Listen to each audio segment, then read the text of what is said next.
Salut tout le monde, j'espère que vous allez bien. Bienvenue au Jardin de la Tine, regardez-moi ce temps. Il fait super beau, j'ai jardiné, je suis dans... Voilà, je suis... je suis dans un état jardinage, j'ai encore de la terre sur les mains, mais là j'ai fait de faire une petite pause avec tasse de thé et bon bouquin. Et je vous propose maintenant d'aller faire un pain au pesto d'ail des ours, tomates séchées et olives noires. Et bien oui, c'est la saison de l'ail des ours. L'ail des ours est en train de sortir partout. Il va falloir que je refasse mes stocks, mais je vais pas vous refaire une vidéo sur l'ail des ours parce que j'en ai fait une l'année dernière. Donc je vous mets le lien là-haut pour que vous puissiez voir ça. En tous les cas, je vous emmène faire ce pain et vous allez voir, c'est une recette très simple, vous n'avez pas besoin de machine, vous n'avez pas besoin de pétrir pendant des heures, c'est un pain à la cuillère et vous pourrez le décliner avec du pesto mais aussi d'autres choses. Et d'ailleurs je vous réserve une petite surprise. Allez, c'est parti.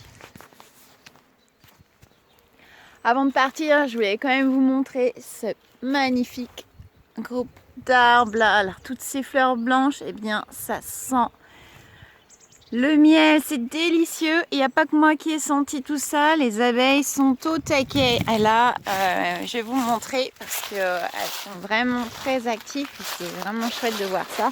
Regardez ça.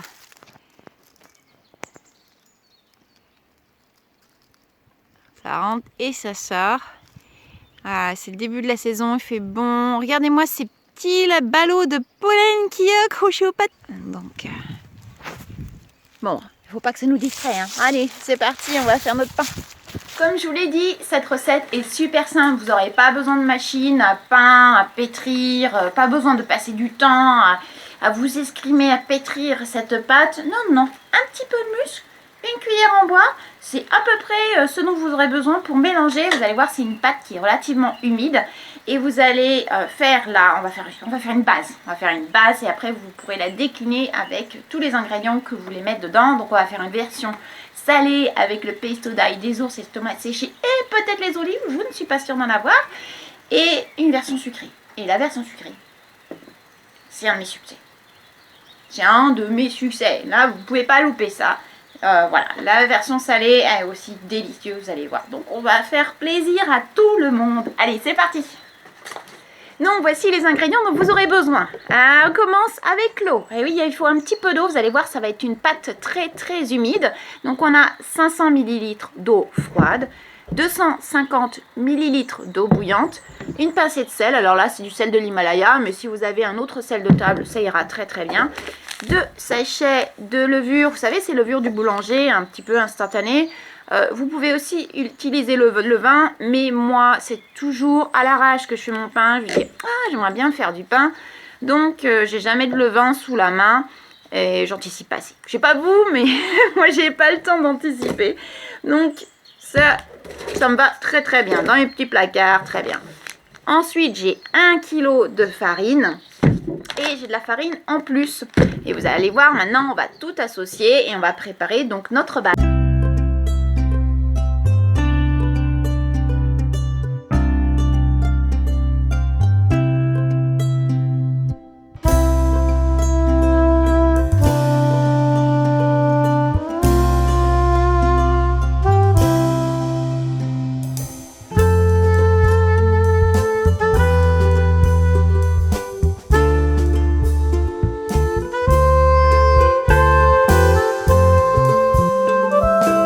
La pâte est prête, je vais recouvrir ça d'un torchon et puis mettre au chaud et le garder à lever pendant 2 à 3 heures. Alors, je vous ai fait un piège. Est-ce que vous avez remarqué que je n'avais pas mis un ingrédient? Tic-toc, tic-toc. Le sel, j'ai oublié le sel. Par mégarde, donc du pain sans sel, c'est un petit peu moins bon. Mais je suis sûre qu'on va se rattraper sur le reste, donc vous inquiétez pas. Mais n'oubliez pas le sel, faites pas comme moi. Allez, donc la pâte est gentiment en train de lever. On va laisser ça tranquille pendant 2 à 3 heures comme je vous le disais. Bon alors, j'espère que jusqu'ici tout va bien. Vous avez vu, on s'est pas foulé, 3 minutes de préparation de la pâte. Et puis j'en ai profité pour continuer à jardiner. Maintenant, je suis rentrée et on va donc finaliser ce pain. Restez jusqu'au bout, vous n'allez pas le regretter, ça va être un délice. Bon alors, vous êtes prêts? Vous êtes prêts à découvrir? Vous allez voir, elle a vraiment gonflé. Je vous montre, regardez-moi ça.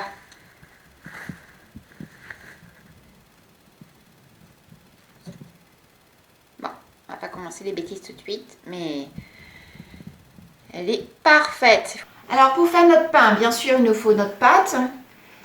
Mais il va nous falloir ce que vous voulez, hein, vraiment ce que vous voulez. Donc là, j'ai sorti un petit pot de pesto d'ail des ours.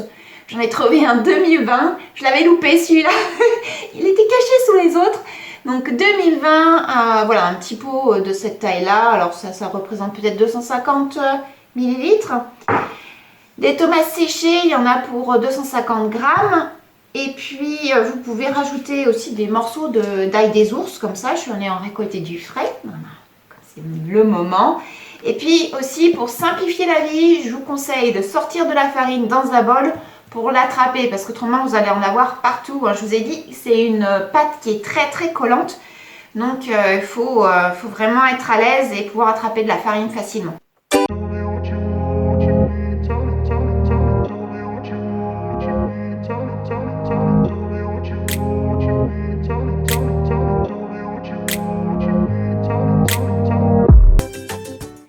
Et on garde le reste de la pâte pour l'autre bon pain que je vais vous faire après. Surprise, surprise!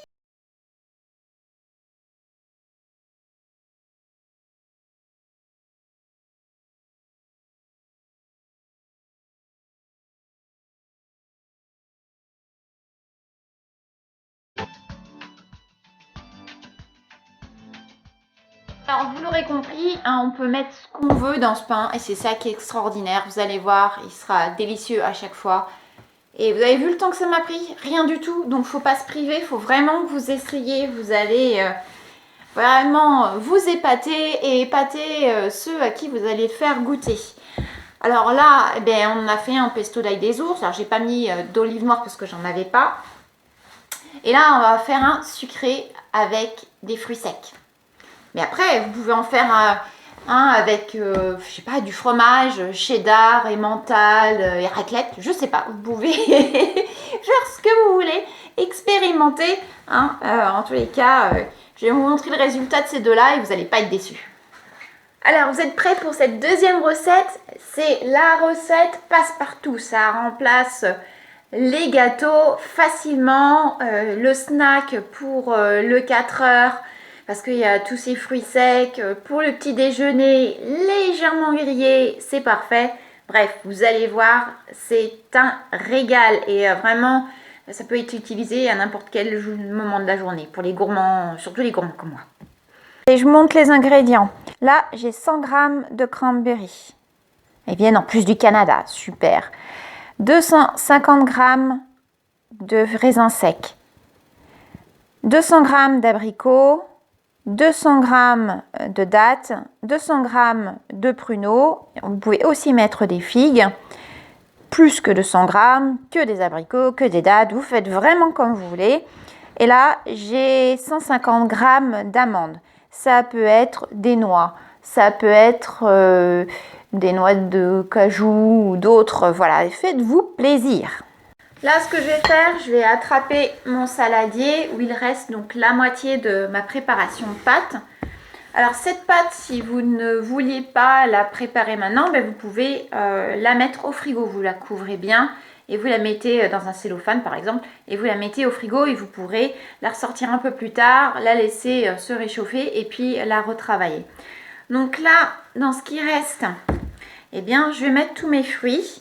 Alors, je ne me suis pas embêtée, hein. Il n'y a plus de noyaux. Et encore une fois, c'est comme mes tomates séchées, je les coupe en petits morceaux. Alors, c'est ce qui va vous prendre le plus de temps. Vous voyez, hein, c'est du boulot, hein. Waouh.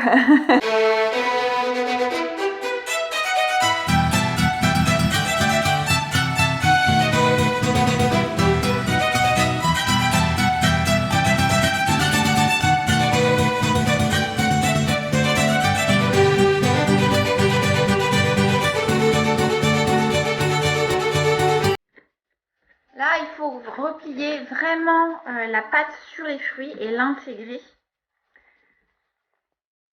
Parce que tous les fruits qui vont ressortir vont un peu cramer. Donc, il faut vraiment essayer de mettre la pâte. Donc, j'essaie d'attraper la pâte par le dessous et de la replier sur le dessus. Puis après, on travaille. Donc, c'est pour ça qu'il faut avoir de la farine sous la main. On se dit, ah, mais il y a beaucoup trop de fruits. Ah, mais non, vous allez voir, la pâte, elle va continuer à gonfler. Donc, il n'y aura pas de souci. Ça va tout recouvrir.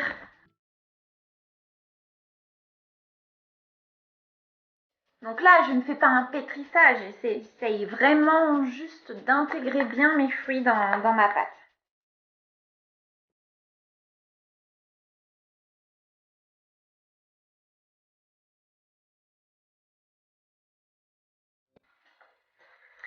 C'est fait, on laisse reposer ça aussi. Bon, en attendant que ça lève, j'ai le temps de vous donner une petite astuce. Eh bien, j'ai appris à mes dépens, enfin aux dépens de mes éponges, qu'il ne fallait pas laver les bols tout de suite. Non, non, non, non. Ce que vous faites, vous laissez la vaisselle de côté. Les bols, enfin le bol, hein, au moins celui-là, eh bien, va sécher. La pâte va sécher, pas le bol, hein, bien vous aurez compris. Donc la pâte va sécher et quand ça sera bien sec, vous prenez un couteau, vous raclez les bords et puis vous mettez tout ça au compost. Et vous allez me remercier parce que j'en ai pourri des éponges. Oui, pourri avant de me dire mais il faut vraiment que je m'y prenne autrement. Donc voilà ma petite astuce. Allez, hop, on va attendre que ça gonfle bien et puis après on mettra tout ça au four. Bon, ben les pains ont levé, ça fait 1 heure que c'est en train de lever et on voit la différence. Et notamment celui-ci qui est en train de s'échapper. Donc c'est pas compliqué, avec la farine, je vais rattraper ça.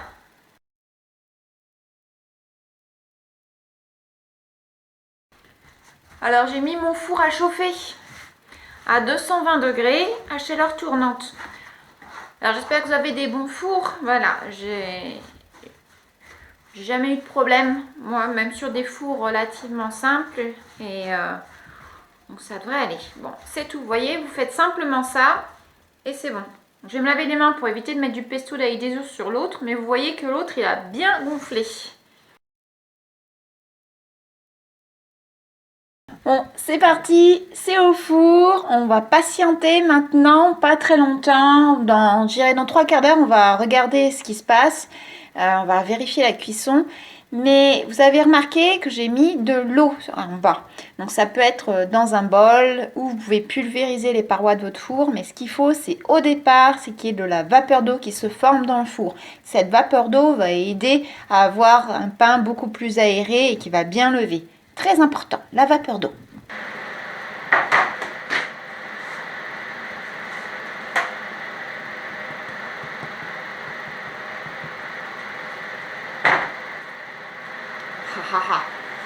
Parfait.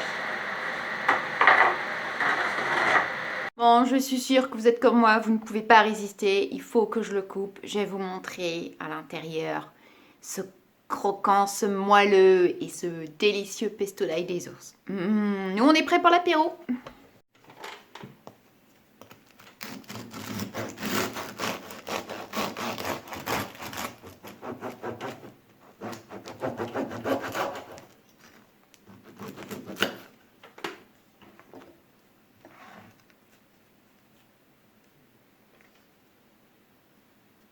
Parfait.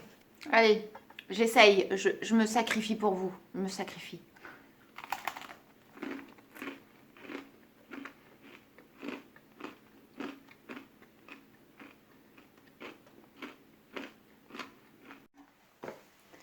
Allez, je vous coupe une tranche de ce pain aux fruits.